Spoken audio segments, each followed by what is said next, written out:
Good morning, class 7th. This is your first video of chapter number 2, Institutional Representation of Democracy. इस chapter में हम पढ़ेंगे democracy के institutional representation के बारे में, मतलब कि लोकतंत्र का संस्थागत प्रतिनिधित्व इस बारे में हम इस चैप्टर में पढ़ेंगे. Post independence, our country emerged as a republic and chose to have a democratic form of government. Today, India is the largest democracy in the world. In a democratic country like ours, the institutional representation of government should follow the principles of democracy, active and equal participation of people in the governance, right to vote and right to equality are some of the feature of democracies. Independence के बाद क्या हुआ था? Independence के बाद जो हमारी country थी, जब वो रिपब्लिक हुई, तब हमारी जो कंट्री थी उन्होंने क्या डिसाइड किया है कि जो हमारी कंट्री में जो गवर्नमेंट होगी वो गवर्नमेंट की फॉर्म क्या होगी? डेमोक्रेटिक, मतलब कि लोकतांत्रिक, जिस पर लोगों के द्वारा शासन किया जाएगा. मतलब कि जो हमारा जो गवर्नमेंट में जो भी लीडर होगा उसको कौन चुनेगा? सिटीजन्स, जो इंडिया के सिटीजन्स होंगे वो चुनेंगे. तो फिर वहाँ क्या डिसाइड हुआ उस टाइम पर कि जो हमारी कंट्री है उसका जो फॉर्म होगा गवर्नमेंट का, कौन सा होगा? Democratic form. Today India is the largest democracy in the world. आज के ज़माने में जो क्या है, इंडिया जो है वो लार्जेस्ट डेमोक्रेसी है पूरे वर्ल्ड में. In a democratic country like ours, जैसे कि डेमोक्रेटिक कंट्री में क्या होता है, जैसे कि हमारी जो कंट्री है उसमें क्या है, institutional representation of government should follow. जो रिप्रेजेंटेशंस हो, जो रिप्रेजेंटेटर्स होते हैं वो क्या करते हैं, वो सारे के सारे डेमोक्रेसी के जितने भी सिद्धांत होते हैं, जितने भी रूल्स होते हैं उसको फॉलो करते हैं. Active and equal participation of people in the governance. Government में जितने भी पार्टिसिपेट होते हैं वो सब पार्टिसिपेट करते हैं. एक्टिव पार्टिसिपेट करते हैं, अपना काम जो होता है बिल्कुल सही करते हैं और बिल्कुल इक्वल काम करते हैं. उनमें कोई भेदभाव नहीं होता कि तुम ये काम करो या ये काम करो. तो वो जो भी काम करते हैं वो इक्वल करते हैं, जैसा जो उनको काम मिलता है वो. राइट टू वोट, जैसे कि वोट देने का अधिकार सबको है. राइट टू इक्वालिटी, समानता का अधिकार सबको है. ये कुछ फीचर्स हैं हमारे डेमोक्रेसी के. आगे पढ़ते हैं यूनिवर्सल एडल्ट फ्रेंचाइज, मतलब कि इसका मतलब है सार्वभौमिक वयस्क मताधिकार. मतलब कि जो वोट है वो वोट देने का अधिकार सबको है. जिस 18 ईयर्स से अबव जितने भी सिटीजन्स हैं हमारे इंडिया के, उन सबको वोट देने का राइट है. In India all citizens who attain the age of 18 are given the right to vote. जो भी इंडिया में जो भी 18 ईयर्स का हो जाता है और 18 ईयर्स से ऊपर हो जाता है उनको वोट देने का अधिकार है. 18 ईयर्स के होने के बाद वो अपना वोटर आईडी कार्ड अप्लाई कर सकते हैं और उसके बाद वो वोट दे सकते हैं अपने वोटर आईडी कार्ड के through. Only persons who are unsound mind, criminal and those declared bank corrupt are not allowed to vote. ये वोट तो यहाँ पे कौन नहीं दे सकता? जो कि क्रिमिनल होता है, जिसका माइंड ठीक नहीं होता और जो कि बैंकरप्ट साबित हो जाता है, वो लोग वोट नहीं दे सकते, उनको वोट देने का अधिकार नहीं है. Only children who have not attained 18 years are not allowed to vote. They can do so when they are 18 years of age. 18 years के कम के जो बच्चे होते हैं उनको भी वोट देना अलाउड नहीं है. 18 ईयर्स के अबव जब वो हो जाएंगे, जब 18 ईयर्स से बड़े हो जाएंगे, तब वो वोट देने के लिए उनको परमिशन मिल जाती है.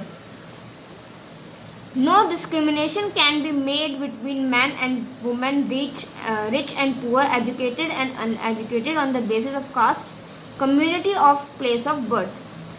वोट देने के अधिकार जो है वो सबके लिए सेम है, उसमें कोई भी भेदभाव नहीं किया जाता, चाहे वो मैन हो या वुमेन हो, चाहे वो गरीब हो, चाहे वो रिच हो, या फिर वो पढ़ा लिखा हो या अनएजुकेटेड हो, मतलब अनपढ़ हो, या फिर कास्ट के बेस पर या फिर कम्युनिटी के बेस पर, जिस जगह उसका जन्म हुआ है, ऐसा किसी भी तरह का भेदभाव नहीं किया जाता। वोट देने का अधिकार जो है वो सबको है। The system of universal adult franchise is based on the principle of one person one vote. ये जो हमारा सिस्टम है वो वन पर्सन पर वन वोट पे बेस है, मतलब कि जो एक पर्सन है वो सिर्फ एक वोट दे सकता है। In many European countries only man were given the right to vote. In some countries only property owners could vote, while in other countries the black people were denied the right to vote।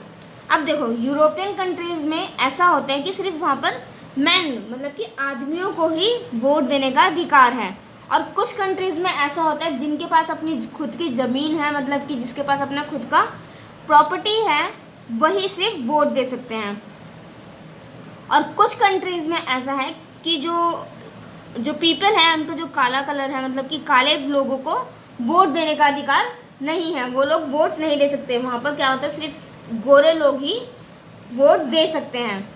Even women were not given the right to vote, बल्कि जो औरतें होती हैं उनको भी vote देने का अधिकार नहीं है। In USA after much protest women attend the right to vote in 1920। USA में कुछ विद्रोह करने के बाद, जब उन्होंने प्रोटेस्ट किया, विद्रोह किया, और तब उनको 1920 में जाकर ये राइट दिया गया, अधिकार दिया गया कि वो भी वोट दे सकती हैं। कब? यूएसए में कब दिया? 1920 में राइट दिया औरतों को वोट देने के लिए। In 1918 the British parliament gave the right to vote to women who were over the age of 30। अब 1918 में ब्रिटिश पार्लियामेंट ने वुमेन्स को ये अधिकार दिया वोट देने का कि अगर उनकी एज 30 साल से ऊपर होगी तब वो वोट दे सकती हैं। It was not until 1928 that women were granted the right to vote on the same term as men। अब ये जो था वो कब तक चला? 1928 तक। और उसके बाद क्या हुआ, वुमेन्स को भी यह अधिकार दे दिया गया जैसे कि मेन वोट करते हैं वैसे ही वुमेन वोट भी कर सकती हैं। आगे हम पढ़ते हैं इलेक्शंस के बारे में। In a democracy the supreme power rest with the people. They have the choice of deciding either directly और indirectly who can their representatives. Democracy में क्या होता है, सुप्रीम पावर किसके पास होती है? लोगों के पास। क्योंकि लोगों के पास सुप्रीम पावर इसलिए होती है क्योंकि लोगों के द्वारा ही जो हमारे लीडर्स होते हैं, जो पीएम वगैरह जो होते हैं, सीएम पीएम ये सब जो होते हैं, उनको लोगों के द्वारा ही चुना जाता है। उनके पास चॉइस होती है उनको चुनने के लिए, चाहे डायरेक्टली और चाहे indirectly. Who can be their representative, कि उनका जो रिप्रेजेंटेटिव है वो कौन होगा। This is done through the process of election. और ये कैसे होता है? ये प्रोसेस होता है इलेक्शन के द्वारा। Election thus is a process through which people can elect by voting their representative for running the government. Election एक ऐसा प्रोसेस है जिसके द्वारा वो वोट दे सकते हैं और किसी भी रिप्रेजेंटेटिव को चुन सकते हैं कि उनकी जो सरकार है वो कौन चलाएगा। They are held at regular interval. ये रेगुलर इंटरवल्स के बेस पर होते हैं।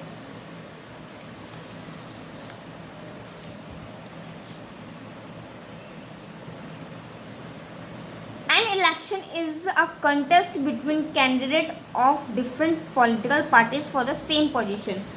इलेक्शन क्या होता है? इलेक्शन एक कॉन्टेस्ट होता है दो पार्टी के कैंडिडेट्स के बीच में एक सेम पोस्ट के लिए, कि कौन उस पोस्ट को हासिल करेगा, मतलब कि कौन उस पोजीशन पे अपनी गवर्नमेंट बनाएगा। In such a process some would win and some would lose. और इस प्रोसेस में क्या होता है, कोई जीत जाता है और कोई हार जाता है, क्योंकि सरकार तो एक ही पार्टी की बनेगी ना, सभी पार्टी की सरकार तो हम नहीं बना सकते हैं। तो इसी वजह से कोई पार्टी जीत जाती है और बाकी जो पार्टी होती है वो हार जाती है। जिस पार्टी को ज़्यादा वोट मिलते हैं, ज़्यादा मेजोरिटी मिलती है, वो पार्टी जीत जाती है और अपनी सरकार बनाती है। Today the election are a contest between different political parties. और अब के टाइम पर क्या है कि जो इलेक्शन है वो कॉन्टेस्ट है दो पार्टियों के बीच में, मतलब जितनी भी पार्टीज होती हैं उनके बीच में कंपटीशन है। मतलब the party which gets the maximum number of votes from the government, जिस भी पार्टी को सरकार के द्वारा ज़्यादा वोट्स मिलते हैं। Sometime there are also individual who contest an election without belonging to any party. और कुछ बार ऐसा होता है कि कोई कैंडिडेट ऐसे इलेक्शन लड़ता है जो कि वो किसी भी पार्टी से बिलोंग नहीं करता। Such individual are called independent candidate. और उन जो ऐसा करता है उसको क्या कहा जाता है? Individual independent candidate. मतलब कि वो किसी भी पार्टी के साथ नहीं है, वो अपने खुद के लिए वो इलेक्शंस में खड़ा हुआ है, तो उसको हम बोलते हैं इंडिपेंडेंट कैंडिडेट। आगे चलते हैं। Conducted elections.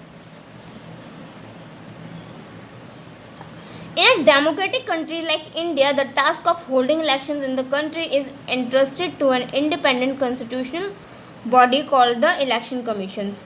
अब देखो, हम अब इसमें पढ़ते हैं कि मतलब कि इलेक्शंस होते कैसे हैं, इलेक्शंस कौन कराता है। इंडिया जो है हमारी डेमोक्रेटिक कंट्री है, और इंडिया के अंदर क्या होता है कि इलेक्शन करवाने वाला जो काम है, मतलब कि देखो इतना बड़ा इंडिया है और सब जगह इलेक्शंस कराने हैं, तो टाइम भी मैनेज करना होगा, किस जगह कब इलेक्शन कराना है, ये सब कुछ मैनेज करना होता है। ये सब जो मैनेज करता है उसको हम बोलते हैं इलेक्शन कमीशन, मतलब कि चुनाव आयोग। चुनाव आयोग जो होता है वो हमारे इंडिया में डिफरेंट जगह पर डिफरेंट टाइम पर जो है इलेक्शन को करवाता है, उसको मैनेज करता है।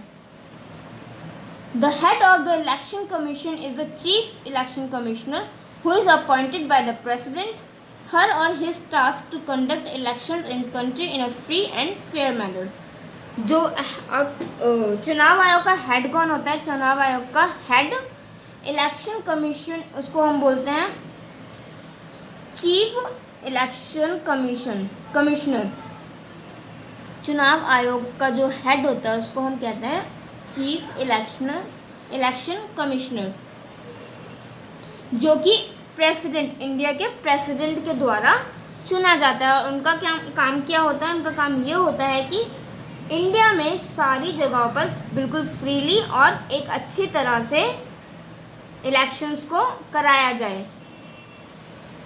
आगे हम पढ़ते हैं सीक्रेट बैलेट। सीक्रेट बैलेट क्या होता है उसके बारे में पढ़ते हैं।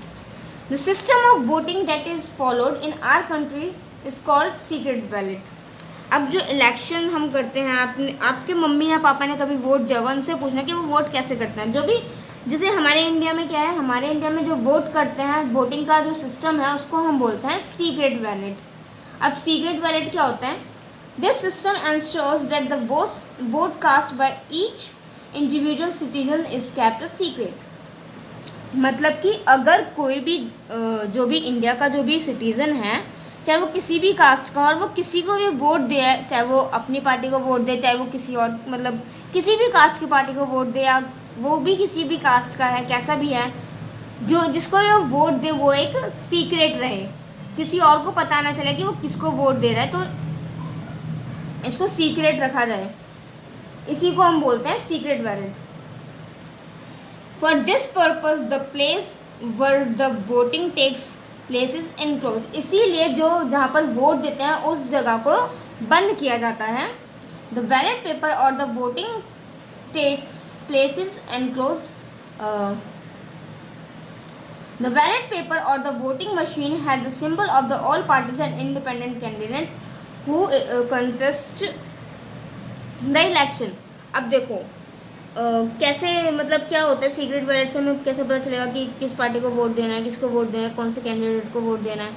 तो फिर बैलेट पेपर पर या फिर जो हमारी मशीन होती है वोटिंग मशीन, उस पर सभी पार्टी के जो इलेक्शन में पार्टिसिपेट कर रहे हैं उनके और उन पार्टीज के और उन कैंडिडेट के जो इलेक्शन में पार्टिसिपेट कर रहे हैं उनके सिंबल्स बने होते हैं जिनके थ्रू हम उनको वोट देते हैं. Even if a person is illiterate he can cast his vote for the candidate और party of his choice by recognising the symbol, reorganising the symbol. देखो, अगर मान लो कोई इंसान इलिटरेट है, उसको पढ़ना नहीं आता, उसको पता नहीं कौन सी पार्टी है, उसको पढ़ना नहीं होता, तो उसको कैसे पता चलेगा कि कौन सी पार्टी कहाँ पर है, किस पार्टी को उसको वोट देना है. वो तो किसी भी गलत पार्टी को वोट दे देगा. तो इसी वजह से मतलब कि इजी सिंबल्स होते हैं पार्टी के, तो वो सिंबल्स के थ्रू वो वोट दे देते हैं. The ballot paper does not have the name of the person who is casting vote. जो बैलेट पेपर होता है उस पर कोई भी नाम नहीं होता, किसी भी पर्सन का नाम नहीं होता जो कि वोट दे रहा होता है. The voting machine are also kept scheduled behind a screen. और जो वोटिंग मशीन होती है उसमें भी जो वोट्स हम देते हैं वो स्क्रीन के बिहाइंड से, मतलब स्क्रीन पे जो, मतलब अगर हम जब क्लिक करते हैं स्क्रीन पे जिस भी पार्टी को हमें वोट देना होता है उसको वोट जाने के बाद हमें नहीं देता, वो दोबारा से हट जाता है. आगे पढ़ते हैं सिंपल मेजोरिटी सिस्टम. मतलब ये क्या है, सिंपल मेजोरिटी सिस्टम क्या होता है उस बारे में पढ़ते हैं. Simple majority means securing the highest number of votes. Thus simple majority implies that the winning candidate may or may not have secured more than half of the total vote polled. This is the most common system used for election. It is used in Lok Sabha and Vidhan Sabha. देखो, simple majority means का मतलब होता है कि हम एक number of votes को secure करें कि इतने नंबर ऑफ वोट्स तो हमें मिल ही जाएंगे. मतलब कि किसी कास्ट या किसी भी उसके थ्रू हमें ये सिक्योर करना है कि इतने नंबर ऑफ वोट्स हमें मिल जाएंगे, जिससे क्या होगा, जो कैंडिडेट है वो सिक्योर हो जाता है कि इतने उसको वोट्स मिलेंगे और अगर वो जीतता है उसके बाद तो फिर वो अपनी सरकार को बना सकता है. और ये वाला जो सिस्टम है सिंपल मेजोरिटी सिस्टम, ये ज़्यादातर कहाँ यूज़ होता है, इलेक्शंस के लिए यूज़ होता है, लोकसभा में भी और विधानसभा में भी इसका यूज़ किया जाता है. आगे हम पढ़ते हैं कॉन्स्टिट्यूएंसी, मतलब कि निर्वाचन क्षेत्र के बारे में. For the purpose of elections the country is divided into various units called constituencies. अब इलेक्शंस, जैसे कि मैंने आपको बताया कि इलेक्शन पूरी कंट्री में कराने होते हैं, तो एक बार में तो सारी जगह नहीं करा सकते ना इलेक्शंस. तो उस वजह से हम अपनी कंट्री को वेरियस, मतलब कि छोटी छोटी यूनिट्स में डिवाइड करते हैं, जिसको हम बोलते हैं constituencies. Constituencies generally have the same number of voters and one's representative is elected from each constituency. Constituencies जो होते हैं उनके पास भी सेम नंबर ऑफ वोट्स होते हैं और एक उनका रिप्रेजेंटेटिव होता है जो अपनी पार्टी या जो अपनी पार्टी को रिप्रेजेंट करता है. Elections are held at both the central as well as the state levels. जो हमारे इलेक्शंस होते हैं वो दोनों ही लेवल पर होते हैं, सेंट्रल लेवल पर भी और स्टेट लेवल पर भी. The representative elected to the legislature of the state is called the member of legislative assembly or MLA. State level पर जो इलेक्शंस होते हैं उसमें जो जिसको चुना जाता है उसको हम बोलते हैं मेंबर ऑफ लेजिस्लेटिव असेंबली, मतलब कि लेजिस्लेटिव असेंबली के मेंबर, यानी कि MLA. The elected representative gets a seat in the legislative assembly from the constituency. जो उनकी जो कॉन्स्टिट्यूएंसी होती है, जिस एरिया से वो आते हैं, उनको वो एक सीट दिलवाते हैं. कहाँ पर एक सीट मिलती है, कहाँ पे मिलती है, लेजिस्लेटिव असेंबली में, ताकि वो अपनी पार्टी को रिप्रेजेंट कर सकें. Representative elected to the parliament are called the parliament of members of parliament. और जो पार्लियामेंट में जो रिप्रेजेंट करते हैं अपनी पार्टी को, उनको हम बोलते हैं मेंबर ऑफ पार्लियामेंट या फिर MP. The parliament has two houses, the Lok Sabha and the Rajya Sabha. The member of the Lok Sabha are elected directly by the people. देखो जो पार्लियामेंट होता है यानी जो संसद होता है उसके दो पार्ट होते हैं, मतलब दो पार्ट होते हैं. कौन कौन से? Upper house and lower house, Lok Sabha और राज्यसभा. तो द मेंबर ऑफ लोकसभा, जो लोकसभा के जो मेंबर होते हैं उनको डायरेक्टली कौन चुनता है? उनको डायरेक्टली इंडिया के सिटीजन यानी कि जो नागरिक होते हैं वो चुनते हैं. और जो राज्यसभा के मेंबर्स होते हैं उनको लोकसभा के मेंबर्स के द्वारा चुना जाता है. क्लास, इस वीडियो में हम आपका चैप्टर यहीं तक पढ़ते हैं और आगे की वीडियो में हम आगे कंटिन्यू करेंगे.